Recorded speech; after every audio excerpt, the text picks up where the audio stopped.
నమస్తే. Welcome to our channel. ప్రస్తుతం మనతో ప్రముఖ తంత్ర జ్యోతిష్య నిపుణులు రుక్మాం గదరావు గారు ఉన్నారు. వారితో మాట్లాడదాం. సార్ నమస్తే సార్. మాతృదేవోభవ, పితృదేవోభవ, ఆచార్య దేవోభవ. నవగ్రహాలు అనుకూలత గురించి ఒక సిరీస్ చేస్తున్నామండి. అందులో భాగంగా శుక్రుడు అనుకూలించకపోతే వచ్చే ఫలితాల గురించి, అలాగే శుక్రుడు అనుకూలించాలని శుక్రుడు అనుకూలించాలంటే పాటించాల్సిన పరిహారాల గురించి చెప్పండి గురువు. శుక్రగ్రహము అంటే మనం అనుభవిస్తున్నటువంటి సమస్త సంతోషాలు శుక్రుడే. లగ్జరీ అంటారు ఇంగ్లీష్, లేదా భోగ భాగ్యాలు. ఎవరికైనా సడన్ గా ఏదన్నా గొప్పగా ఒక కారు కొన్నాడంటే ఏమీ తెలియని వ్యక్తి కూడా వాడికి శుక్ర మహాదశ జరుగుతా ఉంది అంటారు. కరెక్ట్. ఆ చెప్పిన వ్యక్తికి జ్యోతిషం ఏమాత్రం రాదు. ఇకేం బా శుక్ర మహాదశ స్టార్ట్ అయిపోయినట్టుంది అంటారు. అంటే దశల్లో ఉండాల్సిన దశలను ఉండగా ఈ దశనే ఎందుకు ఎగ్జాంపుల్ చెప్తారు కదండి. భోగము, లగ్జరీ, మరి ఆ హద్దులు మించిన సంతోషం. ఈ శుక్రగ్రహం లేకపోతే ఈ ప్రపంచానికి సంతోషమే లేదు.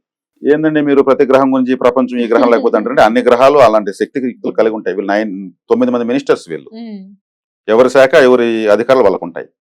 సినిమా ఇండస్ట్రీ అంటేనే శుక్రుడు. ఇప్పుడు ఒక కళలో రాణించాలంటే సంగీతం కానీ, డ్యాన్స్ కానీ, పాటలు పాడడం కానీ, డ్రాయింగ్ వేయడం కానీ, ఫ్యాషన్ డిజైనింగ్ కానీ, లేదు మరి బట్టల వ్యాపారం కానీ, ఫ్యాన్సీ స్టోర్ కానీ, బ్యూటీ పార్లర్ కానీ, ఇప్పుడు ఉన్నటువంటి యూట్యూబ్ ఛానల్ కానీ, ఇవంతా శుక్రుడు బలం ఉంటేనే అభివృద్ధి చెందుతాయి.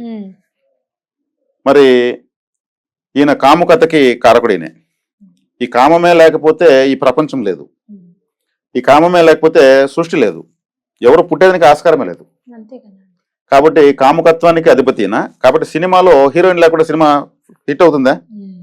ఇటే కాదు, బట్టలు మనం వేసుకునే బట్టలంతా శుక్రుడే. ఒక రోజుకి 4 జతలు మార్చామంటే శుక్రుడు చాలా బలపడినట్టే. శుక్రుడిని యాక్టివేట్ చేయాలంటే బట్టలు మారుస్తుంటే చాలు. వెరీ సింపుల్ ఇది. శుక్రుడు మనం తినేటువంటి తీయటి పదార్థాలు, బూందీ, చిన్న చిన్న తీయటి పదార్థాలు, చాక్లెట్స్, చిన్న చిన్న బిస్కెట్స్, మరి చిన్న చిన్న స్వీట్లు, చెర్రీస్, చిన్న చిన్న ఫ్రూట్స్, ఈ చిన్న చిన్న తీపి పదార్థాలు మొత్తం శుక్రుడే. Liquid cash శుక్రుడే. ప్రతిరోజు వచ్చే ఆదాయమే చాలా ఇంపార్టెంట్. ఓ 100 కోట్లకు ఒక అతను ఆస్తులకు అధిపతి. ఆ 100 కోట్లకు అధిపతి ప్రతిరోజు ఆదాయం ఉండదు. ఆస్తి మాత్రం 100 కోట్లకు ఉంటుంది. ఆ ఆస్తిని తినలేడు. లిక్విడ్ క్యాష్ లేకపోతే అతను కూడా ఒక బికారే లెక్క. కాబట్టి క్యాష్ వేరు, లిక్విడ్ క్యాష్ వేరు. క్యాష్ అంటే ఫిక్స్డ్ డిపాజిట్ లో అమౌంట్ ఉంటుంది. అది ఫిక్స్డ్ గా ఉంటుంది, ఎక్కడ కదలదు. లిక్విడ్ క్యాష్ ఉంటేనే మనిషి మనుగడ. మనం ఏదైనా ఒక టీ ప్యాకెట్ కావాలి, ఒక పాల ప్యాకెట్ కావాలంటే కూడా 10, 20, 100, 100 ఇవంతా కూడా లిక్విడ్ క్యాష్. ఈ లిక్విడ్ క్యాష్ ఫ్లోటింగ్ ఎవరికి ఉండదో వాళ్ళకి దారిద్ర్యం ఉన్నట్టు లెక్క. 150 అందరూ అడుక్కోలేరు కదా. శుక్రగ్రహం అనుకూలం లేకపోతే అదే పరిస్థితి. వాడికి నెత్తినేసి కాల్చుకున్నంత ఉంది, వాడిని చొక్కా చూడు, వాని పరిస్థితి చూడు ఎట్టుంది అంటారు. వాడికి శుక్రుడు యాంటీగా ఉంటాడు. ఒక రోజులో ఆ 100 కోట్ల ఆస్తి అమ్మలేడు. ఇలా అంటే అలా తీసేది కాదు అది. కాబట్టి శుక్రుడు చాలా చాలా అవసరం. కాబట్టి ప్రతి ఒక్కరు ప్రతిరోజు దైనందినంలో ఎంతో మంది ప్రతిరోజు సంపాదిస్తున్నారంటే అది శుక్రుడు కారకత్వమే.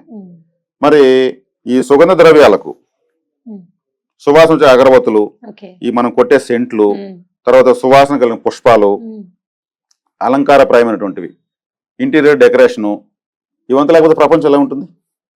ఒక సినిమాకి సెట్టింగ్ వేయాలంటే వెనకాల శుక్రగ్రహము ఎంత అనుకూలంగా ఉంటే ఆ సాంగ్ అంత హిట్ అవుతుంది. ఆ సీన్లో ఆ సెట్టింగ్ సూపర్ అంటారు. అవంతా రాకపోతే ఇంకా సినిమా ఫెయిల్. పెయింటింగ్ వేసే ఆర్టిస్టులు, మంచి మంచి ఇసుక పైన అద్భుతమైన కళాఖండాలు వేసేవాళ్ళు కూడా శుక్రగ్రహం అనుకూలంగా అంత అందంగా వేయగలుగుతారు. ముఖ వర్చస్సుకి శుక్రుడే కారకుడు, అందానికి శుక్రుడే కారకుడు, అద్దము అంటే శుక్రుడే. ఈయన కారకత్వాలు చెప్తా ఉంటే ఇంకొక గంట చెప్పొచ్చు. అందుకు శుక్రుడు వ్యతిరేకం ఉంటే ఇవన్నీ ఆటోమేటిక్ వ్యతిరేకం ఉంటాయి. నేను అవన్నీ చెప్పాల్సి పని. ఇప్పుడు ఏదైతే చెప్పానో అవన్నీ. ఇప్పుడు ఈయన కామకత్వానికి కారకుడు. శుక్రుడు వ్యతిరేకంగా ఉంటే వాళ్ళకు ఆ స్పెర్మ్ కౌంట్ తక్కువ ఉండడము, శుక్ల సోనితాల్లో సమస్యలు ఉండడము, వాళ్ళ హాస్పిటల్కి వెళ్ళడం అంతే. ఇంక శుక్రగ్రహం వాళ్ళకి యాంటీగా ఉన్నట్టు. వాళ్ళు శుక్రగ్రహం ఎలా యాక్టివేట్ చేసుకోవాలో తెలియదు.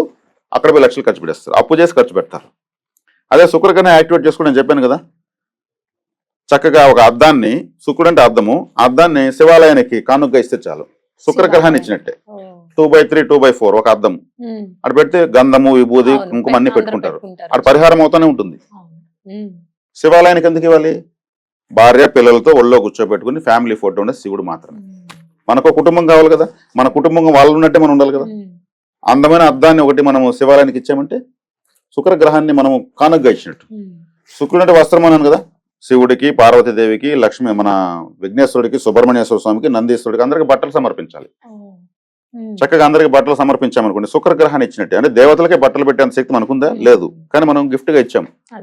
చూడు ఇతను ఎంత బాగా ఆలోచించాడు, మనకే ఇస్తున్నాడు, మన లోకానికి ఇస్తుంటే ఇతను మనకి ఇస్తున్నాడు అని వాళ్ళు ఆశీర్వదిస్తారు. అదే శుక్రుని ఇచ్చినట్టే.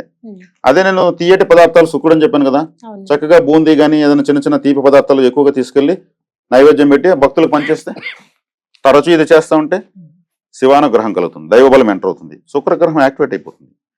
శివాలయంలో శుక్రగ్రహాన్ని ఈజీగా యాక్టివేట్ చేసుకోవచ్చు. కాబట్టి మనం ఉన్నటువంటి స్థితిలో కనీసం రోజుకు 2 సార్లు రెండు జతలను మార్చాలి. శుక్రుడు యాక్టివేట్ అవుతుంటాడు. ఒక వ్యక్తి రోజు 4 జతలు మార్చాడు అనుకో, అతని మన స్టైల్ చూడంటూ ఉంటారు. ఈ స్టైల్ గ్రహమే స్టైల్ కొట్టంటే శుక్రుడే. ఎక్కువగా ముఖ సౌందర్యానికి ఇప్పుడు హీరోయిన్లు 100 సార్లు చూస్తారు రోజుకి అర్థం. సెల్ఫిష్ గా ఉంటారు. శుక్రుడు కానీ ఎక్కువగా యాక్టివేట్లు ఉంటాయి. అంటే వాళ్ళు హీరోయిన్లు వాళ్ళు ఎంత చక్కగా ఉంటే వాళ్ళకి అన్ని అవకాశాలు వస్తాయి. అందుకే వాళ్ళు అర్థం పట్టుకుంటారు, శుక్రుడినే చూస్తూ ఉంటారు. అందానికి సౌందర్యం ప్రాధాన్యత ఇవ్వకపోతే వాళ్ళకి అవకాశాలు రావు. అంటే ఒక అవకాశం అనేది కూడా శుక్రుడే. కాబట్టి ఈ ప్రపంచంలో ఏదైనా ఉందంటే ఇప్పుడు క్లబ్బులు, పబ్బులు అంటే దాంట్లో నెగటివ్ ఉన్నటువంటి సంతోషాలు కూడా, ఈ పబ్బులు, క్లబ్బులు, ఈ ఎక్కువగా తాగే తందనాలాడాలు, విపరీతం లగ్జరీ కదా. ఈ మన మత్తు పదార్థాలు తీసుకోవడము అది కూడా ఒక్కసారిగా 100 రెట్లు పెంచేస్తుంది ఆనందాన్ని, ఆ బ్రెయిన్ లాగేస్తుంది. అందుకు వాటికి మత్తు పదార్థాలకు బానిసైపోతారు. సంతోషం కోసమే చేస్తారు వాటిని, ఆరోగ్యం కోసం ఎట్ట ఉపయోగిస్తారు? ఆరోగ్యం కాదు, సంతోషం. ఉన్న రోజులు సంతోషంగా ఉండాలి. ఎవరిని అనుకుంటే నాకెందుకు, నా సంతోషం నాకు కావాలంటే, అంటే నాకు శుక్రుడు అంటే అంత ఆ సంతోషం అనే ఒక వస్తువు, ఒక పదార్థం, ఒక మాట ఉందంటే శుక్రుడు. ఈ శుక్రుడు లేకపోతే ప్రపంచానికి సంతోషం లేదు. కాబట్టి శుక్రుడిని యాక్టివేట్ చేసుకోవాలంటే ఇటువంటి పనులు చేస్తే చాలు. చక్కగా బట్టలు, వస్త్రాలు దేవతలకు దానం ఇవ్వడం వల్ల, కానుకగా ఇవ్వాలి. దేవతలకు దానం ఇచ్చే శక్తి మనకు లేదు. అదే వస్త్రదానం ఎక్కువ మంది చేస్తూ ఉంటారు. వాళ్ళ బర్త్డేకి బట్టలు పంచుతూ ఉంటారు, వాళ్ళకి డబ్బులు వస్తుంది. రేపు సంవత్సరం ఇంకో 100 మందికి ఎక్స్ట్రా ఇస్తారు. వస్త్రదానం చేయడం వల్ల కూడా పేదవాళ్లకు కొత్త వస్త్రాలు, పాత వస్త్రాలు ఇవ్వకూడదు. పాత వస్త్రం ఇస్తే చాలా కష్టాలు వస్తాయి. పాత బట్టలు ఎవరికి దానం ఇవ్వకూడదు. కొత్త వస్త్రాలు దానం చేయడం వల్ల ఆ శుక్ర బలం పెరిగిపోతుంది. వాళ్ళకి కావాలని లిక్విడ్ క్యాష్ వస్తూ ఉంటుంది. కాబట్టి ఇప్పుడు నేను చెప్పిన దాంట్లో శుక్రుడి యొక్క బలము, బలహీనత 2 చెప్పాను. దీన్ని అన్వయించుకొని ఈ పరిహారాలు చేసుకుంటే శుక్రుడు యాక్టివేట్ అవుతూనే ఉంటాడు. ఏ రోజు కాదు శుక్రుడిని యాక్టివేట్ చేయొచ్చు. తీయటి పదార్థ చాక్లెట్స్ కూడా పిల్లలకి మనకు ఆగస్ట్ 15 వస్తే చాక్లెట్లే పంచుతారు, సమోసాలు పంచరు. సంతోషం, మనకు ఏదైనా శుభకార్యం జరిగితే ఒక స్వీటే పంచుతారు, సంతోషం. ఒక తీయటి పదార్థం తినిపిస్తారు. సంతోషం వెనుక పూర్తిగా శుక్రగ్రహం ఉంటుంది. కాబట్టి ఇప్పుడు నేను చెప్పిన దాంట్లో ఈ ప్రేక్షకులు విని శుక్రగ్రహం ఎలా యాక్టివేట్ చేసుకోవాలో చక్కగా చేసుకుని చాలా చక్కటి పరిహారం చెప్తున్నారు. శుక్రగ్రహం అనుకూలించాలంటే మీరు చెప్పిన పరిహారాలు పాటించి అందరికీ కూడా శుక్రగ్రహం అనుకూలించడానికి పరిహారాలు పాటించాలని చెప్తూ చాలా చక్కగా వివరించారు గురువుగారు. ధన్యవాదాలండి. ధన్యవాదాలు.